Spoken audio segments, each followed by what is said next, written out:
Yung Sexy. ganda. Didit! Juan, si Miss Didit! Maraming salamat sa pagpunta mo. Nako, kayo pa naman ang guest of honor namin. Dala niyo na po ba yung mga papeles? Kasi excited na ho kaming ayusin eh. Mabuti na lang nagsama kayo. Madaming pagkain. Kain na po tayo. Sa likod, Halika na. Halika pa kayo dahil ng hotdog, tsaka ng... Halika na po, pasok na po. Tuloy ho kayo. Alam niyo, maganda to kung titigilan na natin tong pagpapanggap na to. No? Hindi niyo na ako mabubulay. Pero sige, bigyan ko kayo ng isa pang pagkakataon para magpakatotoo. Miss Didit, hindi ko po kayo naiintindihan. Ano? Talaga? Paano kung sabihin ko kaya sa'yo na alam ko na yung sikreto ninyong dalawa?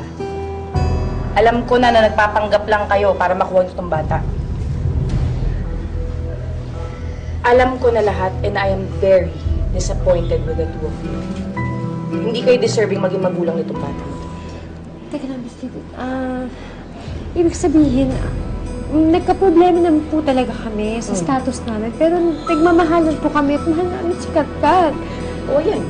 Mabuti naman at hindi ka na nag-deny. Ngayon, hindi ko na kailangan magsinungaling dito sa bata kung bakit kailangan ko siya ibalik sa ampunan. Bakit po siya sa ampunan?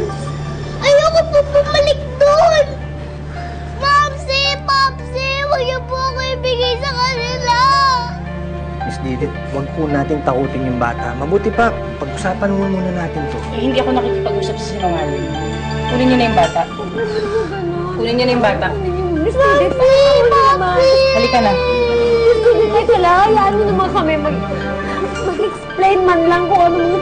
Mrs. De La Costa, hindi niyo ho anak si Katkat. Pinahiram lang namin siya sa inyo para malaman kung karapat-dapat ba talaga kayo maging magulang.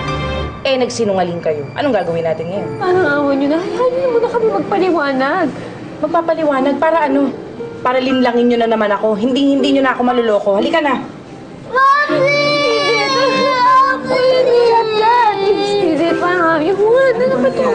Talagang mahal niyo yung bata. Ibibigay niyo sa akin ang kusa para hindi na masaktan, hindi ba? Magdo-donate ho ako. Magkano ba kailangan ninyo?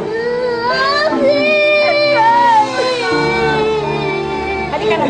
Miss Didit, maawa po kayo. Ayoko na po bumalik sa ampunan. Katkat, ginagawa namin to para sa'yo. Ha? Kaya halika na. Sumama ka. Miss Didit, bigyan na kayo. Pasensya na kayo. Ginagawa ko lang ang trabaho ko. Makinig naman po kayo sa amin. Ayaw bumitiw ni Happy kay Katkat. Alam niya na oras na makuha nila ang bata. Maaaring yun na ang huli nilang pagkikita.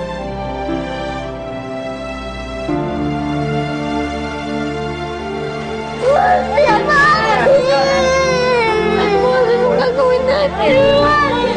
Katkat, Miss Didit, parang away na. Popsi! Katkat, Miss Didit, parang away na. Nabalik nila yung anak ko.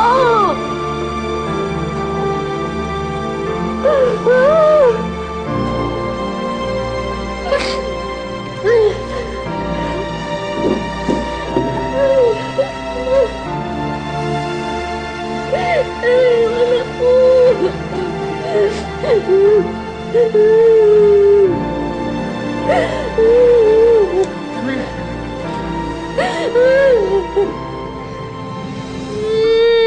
Miss Didit, ibalik niyo po ako kina Popsi at Popsi!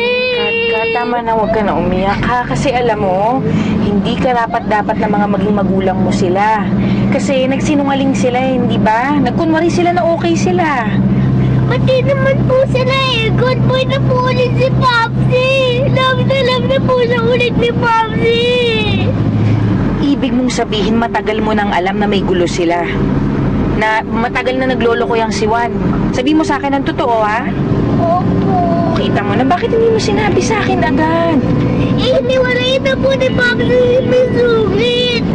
Nag-sorry na po siya sa akin. Si Popsi na po love niya ngayon eh. Nakita mo, natuto ka pa talaga magsinungaling doon. Hayaan mo, hanap kita ng mas mabuting magulang, ha? Promise ko yan sa'yo, ha? Gusto ko po ko ng Popsi at Popsi. Wala tayong magagawa, Katkat, eh. Tama na.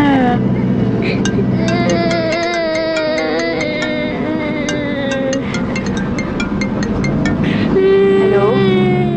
Hello, Miss Didit. Rinig na rinig ko ang iyakan ng kapitbahay ko. I assume, nakuha mo ng anak-anakan ni Happy. Oo, kasama ko na siya ngayon. Salamat ulit sa tulong, Miss Samaniego. Just doing my job as a responsible and honest citizen. Have a great day, Miss Edith. Salamat ulit.